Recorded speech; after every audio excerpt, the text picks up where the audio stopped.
that there are some areas that we've not mentioned that are perhaps burning issues when you talk about the National Association. What are some of the other areas? Of course, we could talk about technology in the classroom, but I think that it's almost useless to talk about that because we don't have money to pay the teachers, we don't have money to give students scholarships, and certainly we don't have money to buy, well, but seriously, let's look at those areas, because I think that those are some of the general kinds of complaints and things that will... Well, one other area, I think, and we don't have enough money, is what I think what you said. The high-tech area, I think, is important today. This next year, for example, most schools in Tennessee, public schools again, will not have very much funds budgeted for equipment. Now, and technology has changed so rapidly that it's very important that we're able to replace the equipment. Not necessarily, equipment will become obsolete in most cases before it wears out. So it's important that we be able to replace the equipment in the laboratories and where our students are using this, and where when they get out in the workplace, they'll have these where they're trained on the type of equipment that they'll use in the workplace. So that, to me, is a very critical area. And there was some effort in Tennessee for the last several years to replace what we call research and instructional equipment. That's been a very good effort, and hopefully it will continue for the future. But that, to me, is a very critical area. Very good. Dean? Well, I will say in this regard, though, we do not have state dollars that will be available for purchasing of equipment. We're certainly not going to be satisfied just to sit back and say, well, we'll let a year go by. I guess bad times bring out the best in many of us, and it makes us scurry around and try to find other sources. And the fact that there's such a shortage of dollars makes us look to private industry. We look to partnerships with companies that have this high technology equipment, and are getting some sharing of equipment with them, and have been very successful in this. And this is something that Tennessee and the nation has a tremendous network and a good partnership with industry. And the industry in this country contributes so much to education. It's so important to us. And in this year, when the tax dollars are short, both at the federal level and the state level, we'll be looking more and more for private givers and donors, you know, to help from our foundations, and then to public industry to help us. And they've always come through in the past. And I know now they're having a hard time as well. And that's another side to this whole issue. When the economy is down, we have a lot of students come back, we have less money, but then the folks that donate, you know, they cut back on their giving a lot of times because they're experiencing the same type of shortages and the same financial problems that we are in industry at this time. So, but again, it's not all bad. As I said, it just brings out the best in us. We look for better ways to do things, more efficient ways, and it's an opportunity, I think, that for our administrative staffs and faculty to work together.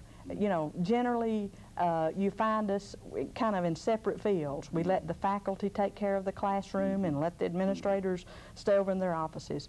But at a time when we're having to deal with these drastic budget cuts, it's an opportunity for faculty and administrators to share and say, let's look at this and see together what we can come out with. So I think there's some positive things that will come from this, don't you, Paul? Yeah, I think that's a very good point, because you know, it is, as I mentioned earlier about the impact of education on a student. It affects the economy, and so industry and private sector has a very much to invest into higher education, and I think that's very good. Yes.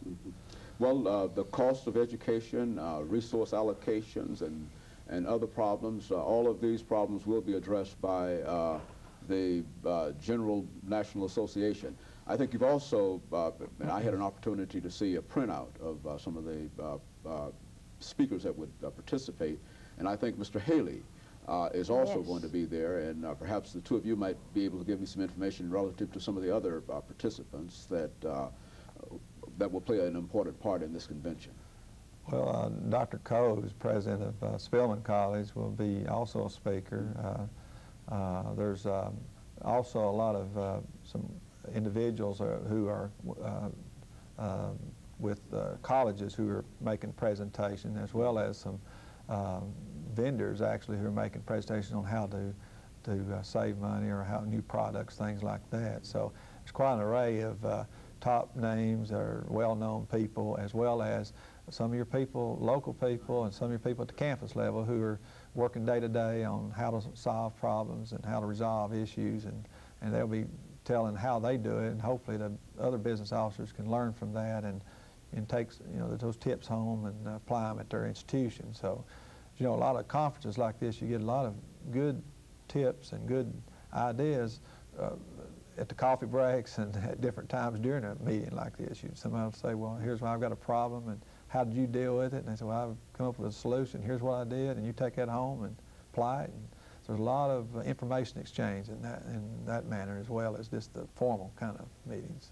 Now, both of you working in the administrative area, do you find that you having more cooperation among your faculty in reference to some of the problems? I think we've mentioned that in the state of Tennessee, faculty has not been given a raise over the last year or so.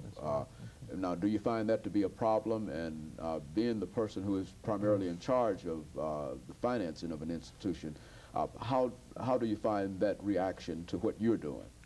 As far as the salaries, of course, this year it was no raise for anyone, faculty, administrators, or support. So this going into 91, 92. Now, I think overall received this fairly well. I think there was a lot of publicity in Tennessee about the economic condition, and of course about the tax package, et cetera. And so I think many of the people, or most of the people, were aware of this, and that they would not be because it was well publicized. And so they've taken it. We're going to work together, like Doris said. We're going to work together. We're going to try to accomplish what we can with the resources we have, and then with hopes that for too long we'll be able to give some raises and get those salaries up to where they should be. I think Nashville has sort of promoted itself as being a tourist capital, and but I think the very fact that we can have such an organization here sort of represents that kind of effort. Now, what impact will this association have upon Nashville, period? I mean, what can we, in these hard economic times, what can we as citizens of Nashville and the surrounding area, what can we expect out of this meeting? As far as economic development. Okay. Well, there's with probably 2,000 people attending the conference. It'll add a lot to the economy just initially, because a lot of participants will bring their families, and of course go to Opryland and go on their tours and spend their funds at different restaurants, et cetera, things of this nature. So I think economically it has a tremendous impact. The convention center at Opryland is one of the few sites that can house that size of convention, and so people come here from throughout the United States. A lot of them will return. So I think economically it's this type of conference has a tremendous impact on the economy of Nashville. Very good. Really, more than just for the days of the conference, which begins on a Sunday and goes through Wednesday generally. Many of these people have scheduled vacations to extend beyond the meeting, or they've come in a few days early. And so the impact of the conference will be anywhere from 7 to 10 days on the economy of Nashville. So it will be a tremendous boost and influx of dollars into this community.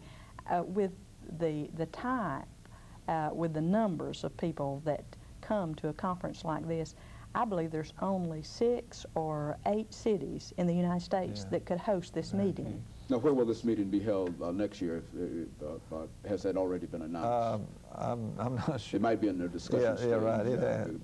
But let me wind this up by thanking both of you for coming by and giving us that information today, and to wish you a very, very successful meeting, and hopefully some information can come out relative to how we might be able to create a situation for more dollars to go into education. But let me thank you for coming by and giving us that information this morning, and let me encourage you to tune in again next week for another informative edition of Comments. Good morning.